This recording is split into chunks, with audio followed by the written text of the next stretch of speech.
Domestic violence happens in the home between people in a relationship. It could, among other things, be physical, emotional, or verbal. The increase in cases of violence on the home front is forcing the police, non-governmental organizations, and other concerned citizens to take a closer look at the domestic scene. Welcome to The Big Story as we take a look with them at how ideas about family relations are and are being changed. I am Mary Alale Yusuf.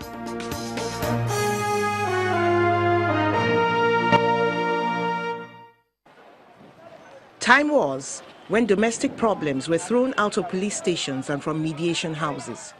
It seems that practice is giving way and people are more disposed to looking into happenings within homes.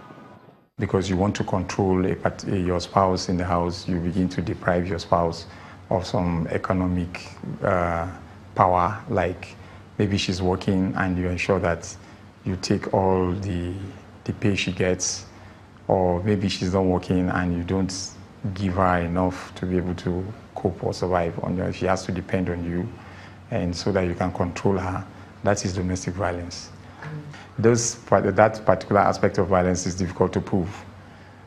The one that we're most concerned with and that everybody talks about is the physical violence. Even the psychological violence sometimes is very difficult to prove, but they're as dangerous as the physical violence. But the physical violence is the situation where within this relationship you have actual physical violence where somebody attacks the other, like maybe a housemaid in the house where you pour hot water on the housemaid because she has done something wrong, or use razor blades to cut the finger, or maybe a husband battering the wife, or it could be in a few situations we've had cases where even the wife is the one that is battering the husband. And you also have situations where there's some kind of trafficking in where somebody is giving out for labor, like child labor, and all these constitutes some forms of violence. It is not agreeable, the approach of beating, because a child imitates whatever the parent imbibes or does.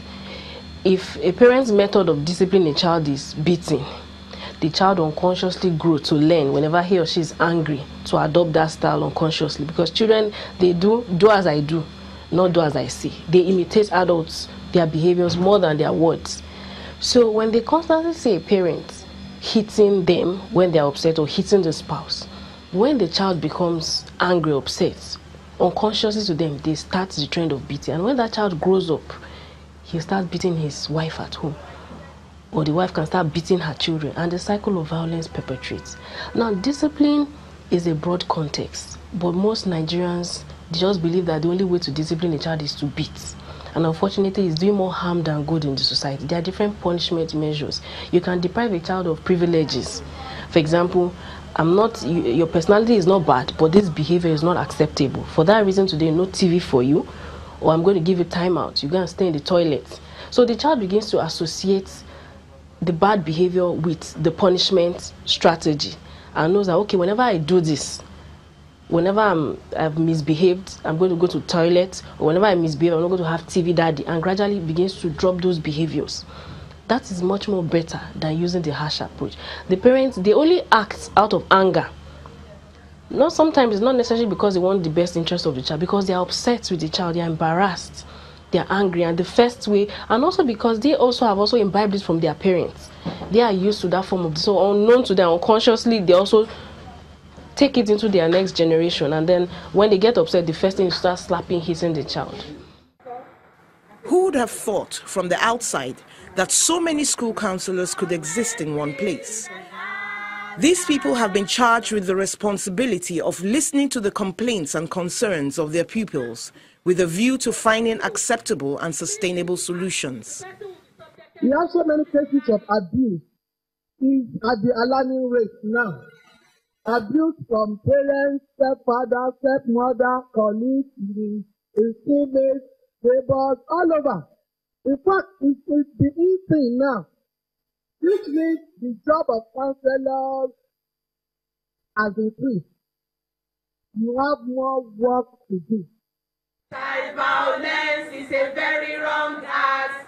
Parents are warned, guardians are warned, teachers are warned. Government will defend our child. A little playlet featuring a pretend student and a counselor shows how they resolve sticky situations the students face.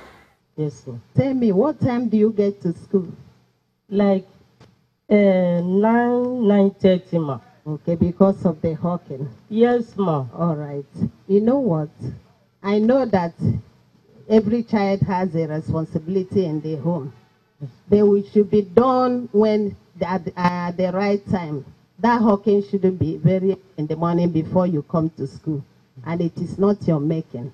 I would like to see your mother. And I will equally see your teacher. So he or she will allow you to see the class when you come. But tell your mom to see me so that we can resolve it to make you be happy and also continue your education. Yes.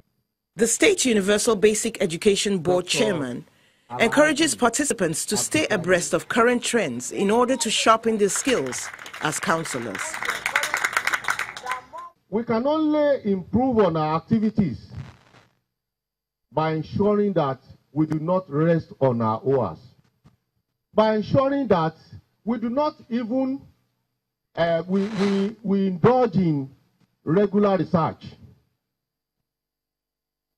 A lot of us would depend on those old school ideas. What we are experiencing now is more than that past experience. We need to bring about new ideas into how we want to combat all of these social vices. The guest lecturer has a heartening story about an abuse case that was intercepted. A school counselor actually ran to my office and brought a little note sent to her by a girl child. The girl child was to be married off at the weekend to early marriage. So the girl had been missing from school for quite a while. And the counselor noticed that there is something must be happening and sent some of her classmates to her home.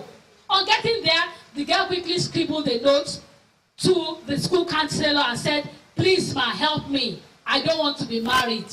Help me. Get somebody to get me out of here." We got the police, we got the child.